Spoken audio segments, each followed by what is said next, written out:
நாட்டின் பல பகுதிகளில் மழையுடனான வானிலை பதிவாகக்கூடும் என வளிமண்டலவியல் திணைக்களம் எதிர்வு கூறியுள்ளது.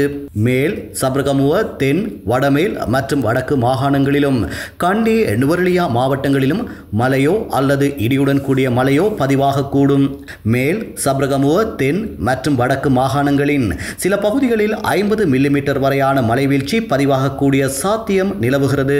வடக்கு, வடமத்திய, வடமேல் மற்றும் மத்திய மாகாணங்களிலும் திருகோணமலை, அம்பாந்தோட்டை மாவட்டங்களிலும் அவ்வப்போது மணித்தியாலத்திற்கு 40 முதல் 45 கிலோமீட்டர் வேகத்தில் பலத்த காற்றும் வீசக்கூடும் என தெரிவிக்கப்பட்டுள்ளது. இதே நேரம் அடுத்த 48 மணி நேரத்தில் நில்வலா ஆற்றை சூழவுள்ள தாழ்நில பகுதிகளுக்கு வெள்ள அபாய எச்சரிக்கை விடுக்கப்பட்டுள்ளது.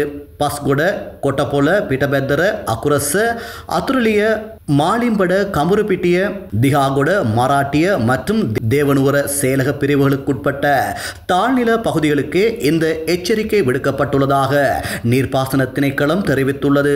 நில்வலா ஆற்றின் மேல் மற்றும் நடுப்பகுதிகளில் நேற்று முதல் இன்று காலை வரை கணிசமான மழைவீழ்ச்சி பதிவாகியுள்ளதாக நீர்ப்பாசன திணைக்களம் மேலும் தெரிவித்துள்ளது.